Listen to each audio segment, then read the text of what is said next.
Labeling lines. Points and polygons are sometimes easily labeled, but what about lines?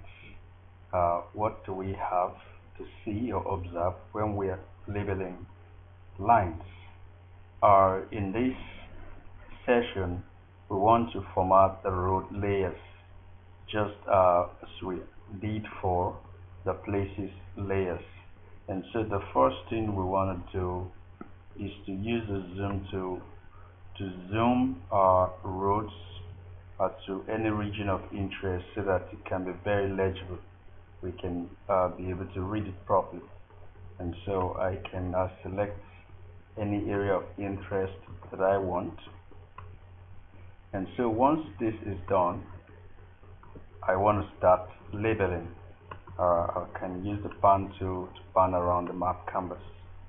And so once I have achieved doing this, I can use either the labeling option or the layer styling panel to bring up my label window. And so let's click on the layer labeling options. And so once you've done this, you'll realize that you need to select the labels. If you've not selected that before, select the label tool. And the next thing you want to change here is the no label to single label. I think I was supposed to mention this earlier on. The default usually is no labels. So click on the drop down arrow and select single labels. And this brings up several options that we will be using in labeling our road layer. And so I can still zoom around, zooming to clearly see the roads that I'll be working with. And so once I'm done zooming, the next thing I want to do is to select the text tool, which is this. Click on it and you can increase the size of the road to say 10, and you see that it's been affected here. However, we won't be labeling with the field FID. We want to select the name just like we did for the places. Whatever we're selecting here usually is on the attributes table as well. And so you can select the field name. When you right click on the road, you can use this option to open the attributes table. And once it's opened, you can scroll and you see the name. This name is a field we want to use in labeling our roads layer. And so there are several names for the roads that we have there, so you can close it. And once you're done with that, you can see that after we selected the name, it automatically got itself reflected here on the map canvas. You can see the roads have been labeled. The next thing we want to do, because it's not properly legible, we can make buffers. And so click on buffer, click on draw text buffer, and you can leave the default size to say 1. If you increase it to 2, it may be a little thicker, but I think 1 is fine. Leave the size of the buffer to 1, and you can change the default color to whatever you want. You can make it yellow, you can make it whatever color of your choice.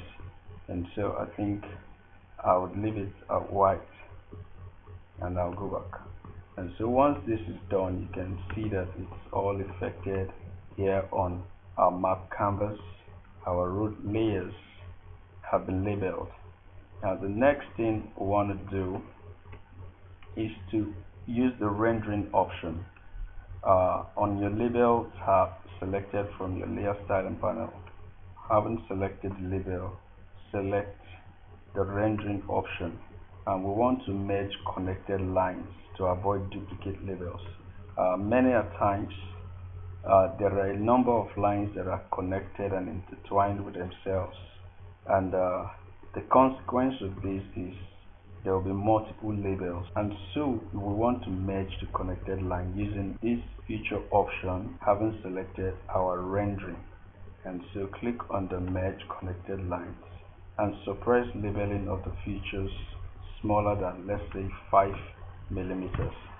And whatever we are doing here on our layer styling panel is automatically being affected on our map canvas, as we can see. So we may not necessarily click apply because it's all applied immediately. Another thing we can do with these labels is placement.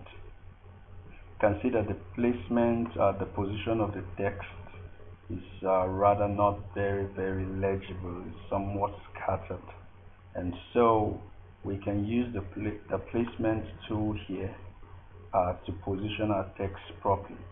The default here is parallel. Let's select curved and watch the effect. And now you can see that it's better off than when it was on parallel. It looks somehow rowdy and untidy. And so select the curve, then allow the positions of the text to be on the line, that's on the road. You want to put the text on the road rather than above the line. So select on the line and uncheck the above line. Now, so we have the text on the line looking so neat, looking so legible. And so this is a way in which we can label our roads feature.